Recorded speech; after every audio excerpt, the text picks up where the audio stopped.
Ya, enggak apa-apa ya. Sebelumnya saya ingin mengucapkan terima kasih atas waktu yang telah diberikan Pak Bari untuk membantu saya dalam menyelesaikan tugas saya untuk mewawancarai pemimpin sekolah dalam mengambil sebuah keputusan, Pak. Ini dalam rangka guru penggerak, Pak. guru Salah penggerak, satu tugas dari guru tugas penggerak. penggerak, Pertanyaan yang pertama langsung aja nih, Pak. Ya, enggak apa-apa. Selama Pak Bari menjadi kepala sekolah di SD 1 Kajeksan, bagaimana Pak Bari dapat mengidentifikasikan kasus-kasus yang merupakan dilema etika atau sebuah bujukan moral, Pak? Iya. Nah, ini kita ke apakah yang namanya dilema etika dulu ya? Iya, Pak. Kan mungkin belum paham masa itu. Iya. Dilema etika itu adalah saya ada dua pilihan, sama-sama benar, sama benar, namun bertentangan. Dua-duanya benar, namun berselangan. Itu dilema etika. Iya, Pak. Dalam menanganinya, jadi kita mesti butuh kebijaksanaan, harus bijaksana, yaitu melakukan analisis resikonya dulu. Yang pertama kita analisis risiko, sebelum kita analisis dulu risikonya. Kemudian yang kedua berkaca pada pelatihan-pelatihan yang pernah dilaksanakan, yang dialami, dan mereview dan mengacu tentang sekolah, tata tertibnya, kemudian tata tertib personal maupun siswa. Kemudian harus percaya diri juga. Kemudian yang selanjutnya adalah memecahkan masalah dengan yang bersangkutan. Misalnya ada teman yang meminta tolong, contohnya gitu. Nah, tolong itu kita ada dua individu bertentangan dengan masyarakat misalnya ada. Kemudian rasa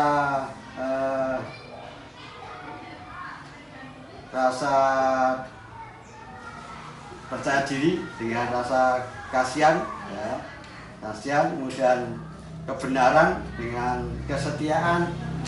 Contoh benar kesetiaan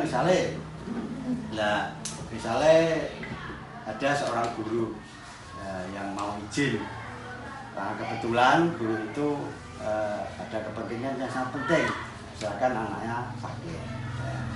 Ini namun sebagai seorang guru dimintai tolong, Bu, saya tolong karena saya ini akan tadi ditelepon oleh bapaknya karena anak saya sedang sakit, saya disuruh pulang.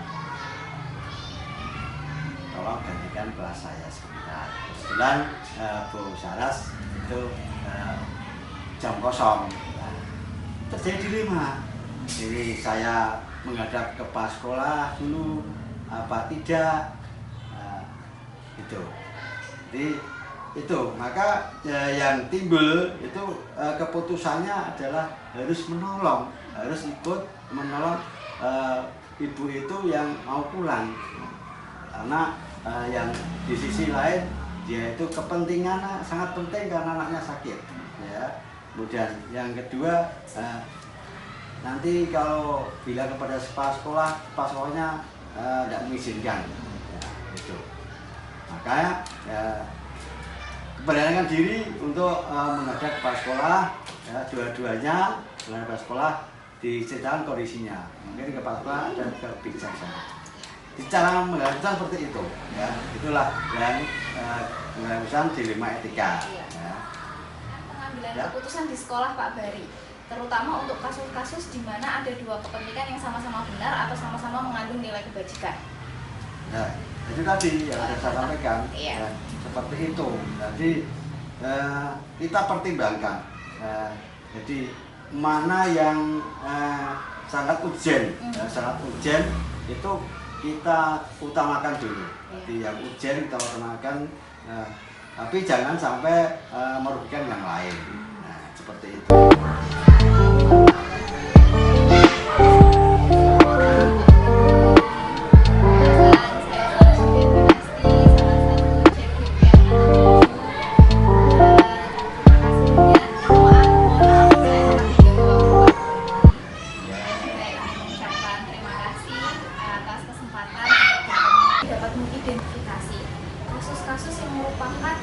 dilema etika atau sebuah bujukan moral, Pak? Kami mengidentifikasi adalah kami kan mempunyai, karena guru sekarang sudah tidak di akademik atau pembelajaran, yaitu kita sudah dikotakkan di manajemen. Maka untuk mengidentifikasi permasalahan tersebut, kami mempunyai catatan-catatan di mana kami mencatat kegiatan-kegiatan bahwa itu artinya kami bisa melihat secara langsung permasalahan-permasalahan yang ada. Yang kedua, permasalahan yang dikonsultasikan dari guru kelas ke kepala sekolah. Permasalahan itu ditampung di buku, namanya kalau di sini namanya buku konsultasi. Yang kedua, buku kasus. Yang di kelas itu kasus. Jadi per kasus di sini itu kaitannya dengan konkret, secara bisa kejadian, bisa sesuatu yang perlu dikonsultasikan. Karena kompleks permasalahan satu, bisa juga permasalahan anak itu sendiri tentang etikanya, mungkin perkataannya dan sebagainya. Bisa juga di antar teman, bisa juga antara guru dengan anak, bisa juga antara guru dengan guru. Kami bicara dulu kita bicara dulu dengan kelas. Di kelas itu antar anak itu sendiri bermasalah. Jadi anak-anak yang bermasalah seperti ini kami identifikasi. Setelah diidentifikasi permasalahannya apa, langkah pertama biasanya wali kelas itu mengkonsultasikan pada orang tua. Orang tua akan menanggapi di sini. Nah, kami bicarakan antara wali kelas dengan kepala sekolah, pemecahannya bagaimana. Terus kemudian bila perlu kami mengundang orang tuanya untuk memecahkan masalah. Biasanya kami laksanakan seperti itu, dan orang tuanya juga memberi masukan, juga bisa menerima informasi. Kadang-kadang orang tua tidak tahu persis apa yang dilaksanakan atau dikehendaki anak, walaupun itu anaknya sendiri, tapi dari ketahuan pada kasus itu. Salah satu contoh, ternyata anak itu kalau belajar merasa ketakutan didampingi oleh tertentulah di rumah, kita tidak bisa menyebut ya, itu adalah dari pihak ayahnya atau itu gimana, sehingga perlu ada pemecahan.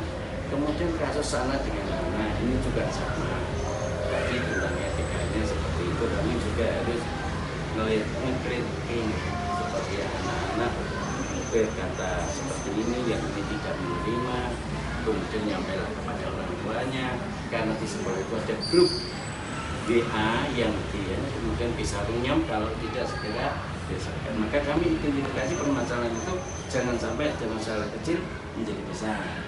Kemudian permasalahan identifikasi permasalahan kita dengan guru ya kami sendiri, bahwa itu guru jobnya itu di mana, job ini harus dilaksanakan sehingga tidak boleh ada yang over.